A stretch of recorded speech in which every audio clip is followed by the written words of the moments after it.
सरल हिंदी में भगवत गीता। प्रस्तुतकर्ता स्वयं प्रकाश शर्मा। 15वां अध्याय। भगवत गीता का 15वां अध्याय मानव जीवन का वर्णन अनश्वर अश्वत्थ यानी अनश्वर पीपल के पेड़ के रूप में तथा ईश्वर ही परम पुरुष पुरुषोत्तम है, उसके बारे बताने वाला अध्याय है, जिसमें कुल मिलाकर केवल 20 श्लोक ही हैं। अध्याय। श्री भगवान अर्जुन से कहते हैं, सुन पार्थ, यह जो मानव जीवन है, यह मानव जीवन तो कभी भी नष्ट न होने वाले अनश्वर अश्वत्थ यानी अनश्वर पीपल के पेड़ की तरह है। इस पेड़ की जो जड़ें हैं वे ऊपर की ओर हैं, क्योंकि इसका उद्गम या इसका आधार ईश्वर होता है। इसका तना, इसकी टहनियाँ, इसकी शाखाएं, इसके पत्ते सब नीचे की ओर हैं, क्योंकि जीवन का फैलाव तो नीचे पृथ्वी की ओर होता है, पृथ्वी पर ही होता है। इसकी शाखाएं और टहनियाँ ऊपर और नीचे दोनों ओर फैली हुई होती हैं। इस पेड़ का तना और शाखाएं प्रकृति के 3 गुण सत्व, रजस और तमस, इन तीनों गुणों द्वारा पोषित होती हैं। इंद्रियों के विषय इस पेड़ की टहनियाँ और कोपले हैं। इसके पत्ते वेदों के श्लोक हैं। इसकी जड़ें नीचे मनुष्य लोक में सभी ओर फैली हुई हैं। ये जड़ें तो कर्म है, जो कर्म मनुष्य को संसार से मजबूती से बांधे रखते हैं, जिसके कारण उसे बार बार जन्म लेना पड़ता है। जो कोई भी इस पेड़ को इसके सही रूप में जान लेता है, वह तो वेदों को और जीवन के रहस्य को जान लेता है। यह जीवन रूपी जो पेड़ है, इस पेड़ का असली रूप यहां मनुष्य लोक में दिखाई नहीं देता। न तो इस पेड़ का आदि यहां दिखाई देता है, न इसका अंत यहां दिखाई देता है, और न ही इसका आधार यहां मनुष्य लोक में दिखाई देता है। यदि तो मनुष्य को संसार के जीवन मरण के आवागमन से मुक्ति चाहिए, तो उसे इस पक्की जड़ों वाले जीवन रूपी पेड़ को जड़ से काटना होगा। और इस जीवन रूपी पेड़ को व्यक्ति केवल वैराग्य, केवल अनासक्ति की मजबूत कुल्हाड़ी से ही काट सकता है। इसलिए इस पक्की जड़ों वाले पेड़ को व्यक्ति वैराग्य या अनासक्ति की मजबूत कुल्हाड़ी से जड़ से काटकर तब उस शाश्वत मार्ग की खोज करे, जो शाश्वत मार्ग जीवन मरण के चक्कर से मुक्ति की ओर ले जाता है, और जिस मार्ग पर चलकर व्यक्ति को फिर इस संसार में वापस लौटना नहीं होता। व्यक्ति को तो उस विश्व आत्मा, व्यक्ति को तो उस परमात्मा में शरण लेनी चाहिए, जिस परमात्मा से विश्व की प्राचीन धारा निकली है, और जो परमात्मा इस सारी सृष्टि का मूल आदि कारण है। व्यक्ति को तो उस परमात्मा में शरण लेनी चाहिए। जिन लोगों ने अभिमान और मोह, जिन लोगों ने इन दोनों को जीतकर इन दोनों से छुटकारा पा लिया, जिन लोगों ने आसक्तियों या लगाव जैसे दोष को भी जीत लिया है, जो लोग हमेशा अपनी आत्मा में ही निवास करते हैं, जिन लोगों ने सुख दुख जैसे सभी द्वंद्वों और सभी दुविधाओं को समझकर उनसे मुक्ति पा ली है, और जिन लोगों की इच्छाएं भी समाप्त हो चुकी हैं, वे लोग उस सनातन पद तक पहुंच जाते हैं, जो पद सूर्य, चंद्रमा और अग्नि के प्रकाश से भी कहीं तेज है, और जहां पहुंचकर जीव को फिर संसार में वापस लौटना नहीं पड़ता। वही मेरा परम धाम है। मुझ अविनाशी का अपना ही एक बहुत छोटा सा अंश नित्य जीव बनता रहता है, और जीव बनकर वह जीवों के संसार में पांचों ज्ञान की इंद्रियों को और उनके साथ छठे मन को, जो कि प्रकृति में ही स्थित हैं, वह इन सबको अपनी ओर खींच लेता है।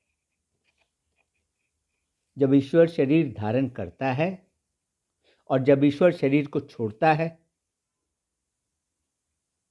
तब ईश्वर शरीर की इंद्रियों को और मन को अपने साथ वैसे ही ले जाता है जैसे सुगंधों को तेज हवा उनके स्थानों से उड़ाकर अपने साथ ले जाती है। शरीर में रहकर वह पांच ज्ञान इंद्रियों का, जो है आंख, कान, नाक, जीभ तथा त्वचा, वह इन पांचों ज्ञान इंद्रियों का तथा मन का, वह इन सब का प्रयोग करता हुआ इन सब के विषयों को भोगता है, इन सब के विषयों का वह आनंद लेता है। जब ईश्वर रूपी आत्मा शरीर छोड़ता है या जब वह शरीर में रहता है या जब वह गुणों के संपर्क में आकर उन गुणों को भोगता है, तब उस समय जो मूढ़ और अज्ञानी लोग होते हैं, वे मूढ़ और अज्ञानी लोग अपने ही भीतर निवास करने वाले अपने इस ईश्वर रूपी आत्मा को देख नहीं पाते। लेकिन जिन लोगों की ज्ञान की आंखें खुल गई हैं, वे लोग अपने भीतर अपनी ईश्वर रूपी आत्मा को देख पाते हैं। सही तरीके से तथा पूरी तरह से साधना में लगे हुए योगी लोग ही अपने भीतर अंदर निवास करने वाली अपनी इस भीतरी आत्मा को देख पाते। लेकिन अज्ञानी और अनुशासनहीन लोग कोशिश करके भी इसे देख नहीं पाते। सारे संसार को प्रकाशित करने वाला सूर्य का जो तेज है, वह तेज तो असल में मेरा ही तेज है। ऐसे ही चंद्रमा और अग्नि में भी जो तेज है, वो तेज भी मेरा ही तेज है। पृथ्वीलोक में प्रवेश करके अपनी प्राण शक्ति द्वारा मैं सभी जीवों को धारण करता हूं और चंद्रमा बनकर उन्हें रस प्रदान करके मैं सभी जड़ी बूटियों यानी सभी वनस्पतियों का पोषण करता हूं। सभी प्राणियों के शरीरों में जीवन की अग्नि बनकर उनके अंदर जाने वाले और बाहर निकलने वाले श्वासों में मिलकर मैं चारों प्रकार के अन्नों को पचाता हूं। मैं सबके हृदयों में रहता हूं, मैं सबके हृदयों में निवास करता हूं, मैं सबके दिलों में रहता हूं। मुझसे स्मृति और ज्ञान होते हैं और उनमें जो भी संशय और अभाव होता है, उस सबको मैं ही दूर करने वाला हूं, मैं ही दूर करता हूं। वास्तव में मैं ही वो हूं जिसे सभी वेदों द्वारा जाना जाता है। मैं ही वेदों का ज्ञान हूं, मैं ही वेदांत का बनाने वाला हूं और मैं ही वेदों को जानने वाला भी हूं। इस संसार में तो दो प्रकार के जीव उत्पन्न होते हैं। एक तो वो है जो नश्वर होते हैं, जिन्हें नष्ट होना होता है, जिनका अंत होता है, और दूसरे वो हैं जो अनश्वर हैं, जिन्हें नष्ट नहीं होना होता, जिनका अंत नहीं होता। जान लो पार्थ कि यह जो भौतिक जगत है, इस भौतिक जगत में तो सभी जीव और वस्तुएं नश्वर होती हैं, जबकि जो न बदलने वाली आत्मा है, वह आत्मा नश्वर होती है।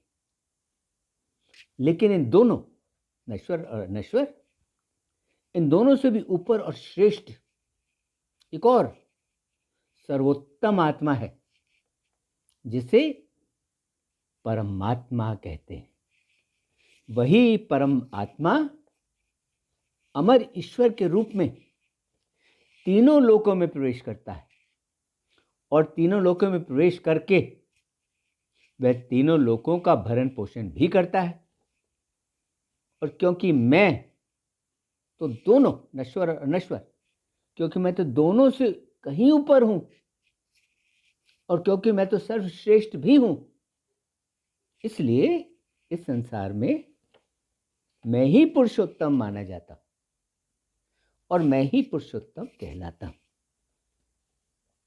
जो कोई भी बिना संदेह मुझ पुरुषोत्तम को इस प्रकार जान लेता है, समझ लो कि उसने तो सब कुछ जान लिया और वह अपने संपूर्ण अस्तित्व से, वह अपनी संपूर्ण अंतर आत्मा से मेरी उपासना करता है। इस प्रकार पार्थ, मैंने तुझे यह सबसे अधिक रहस्य वाला ज्ञान बता दिया है। जिस ज्ञान को जानकर मनुष्य ज्ञानी बन जाता है, उसके सभी कर्तव्य, उसके सभी कर्म पूरे हो जाते हैं और अमर होकर वह परम गति को प्राप्त कर लेता है। इसके साथ ही भगवत गीता का जीवन वृक्ष तथा ईश्वरीय पुरुषोत्तम है, इनके ज्ञान वाला भगवत गीता का 15वां अध्याय संपन्न हुआ। ओम शांति शांति शांति। ओम।